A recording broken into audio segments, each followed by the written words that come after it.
프레젠테이션 어떻게 해야 할까요? 미래교육학자 신종우. 어떻게 하면 프레젠테이션을 더욱 효과적으로 만들 수 있습니까? 프레젠테이션 잘 하시나요? 방법을 안내합니다. 첫째, 당신의 열정을 보여주고 청중과 소통하십시오.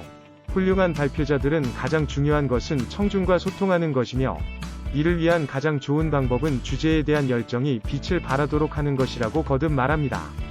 당신에게 무엇이 중요한지, 왜 중요한지 청중에게 솔직하게 말하시면, 열정적이고 솔직하면 참석자들이 능동적으로 반응할 것입니다.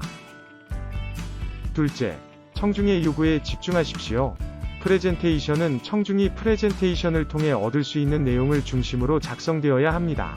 프레젠테이션을 준비할 때 청중에게 말할 수 있는 것이 아니라 청중이 필요로 하고 알고 싶어 하는 것이 무엇인지 항상 염두에 두어야 합니다.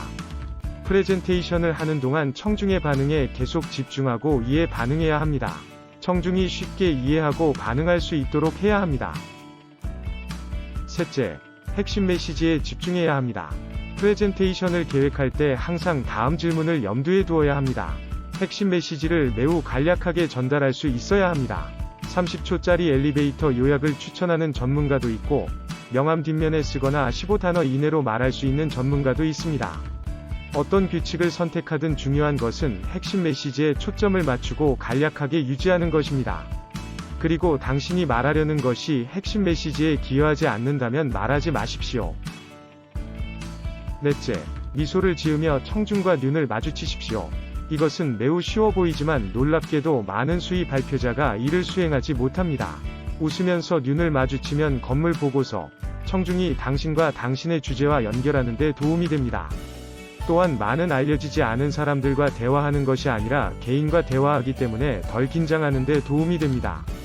이를 돕기 위해 슬라이드 화면만 보이도록 모든 조명을 끄지 않도록 하십시오. 청중은 귀하와 귀하의 슬라이드를 볼 필요가 있습니다. 다섯째, 힘차게 시작하십시오. 프레젠테이션의 시작이 중요합니다. 청중의 관심을 끌고 유지해야 합니다. 그들은 당신이 지루하면 꺼지기 시작하기 전에 그들을 즐겁게 할 몇 분의 은혜를 줄 것입니다. 그러니 당신이 누구인지 설명하는데 낭비하지 마십시오.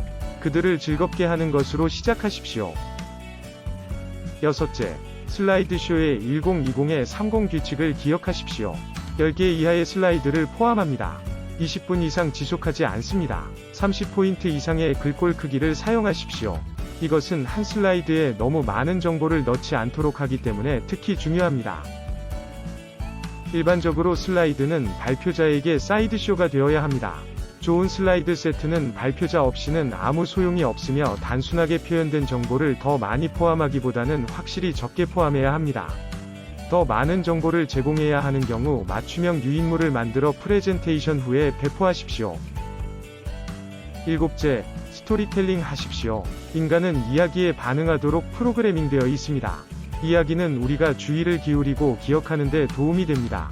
프레젠테이션에서 이야기를 사용할 수 있다면 청중은 나중에 참여하고 당신의 요점을 기억할 가능성이 더 큽니다. 이야기로 시작하는 것이 좋지만 더 넓은 의미도 있습니다. 프레젠테이션이 이야기처럼 행동해야 한다는 것입니다. 청중에게 어떤 이야기를 전하고 싶은지 생각하고 프레젠테이션을 작성하십시오. 여덟째, 효과적인 목소리 사용입니다. 말은 청중의 오감 중 하나만 사용하기 때문에 실제로는 매우 비효율적인 의사소통 수단입니다. 그래서 발표자들도 시각 자료를 사용하는 경향이 있습니다. 그러나 음성을 효과적으로 사용함으로써 구어체를 향상시키는 데 도움이 될 수 있습니다. 말하는 속도를 변경하고 높낮이와 톤의 변화를 강조하는 것은 모두 당신의 목소리를 더 흥미롭게 만들고 청중의 주의를 끄는 데 도움이 됩니다. 아홉째, 몸도 사용하십시오. 의사소통의 4분의 3 이상이 비언어적인 것으로 추정됩니다. 즉, 목소리 톤뿐만 아니라 몸짓 언어도 메시지를 전달하는 데 중요합니다. 올바른 메시지를 전달하고 있는지 확인하십시오. 피해야 할 바디랭귀지는 팔짱을 끼고, 손을 등 뒤나 주머니에 넣고, 무대에서 서성거리는 것을 포함합니다. 당신의 제스처를 개방적이고 자신감 있게 만들고, 가능하다면 무대와 청중 사이에서도 자연스럽게 움직입니다. 10번째, 긴장을 풀고 호흡하고 즐기십시오. 발표가 어렵다면 침착하고 긴장을 풀기가 어려울 수 있습니다. 한 가지 옵션을 호흡에 집중하여 시작하는 것입니다. 속도를 늦추고 완전히 숨을 쉬는지 확인하십시오. 프레젠테이션 중에도 가끔 숨을 쉬기 위해 계속해서 멈추도록 하십시오. 긴장을 풀 수 있다면 거의 확실히 더 나은 발표를 할 수 있습니다. 실제로 자신을 즐기기 시작할 수 있다면 청중이 이에 응답하고 더 잘 참여할 것입니다.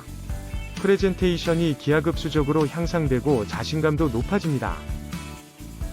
발표를 잘하고 싶다면 여러 번 발표 연습이 대가를 만들어 줄 수 있지 않을까요?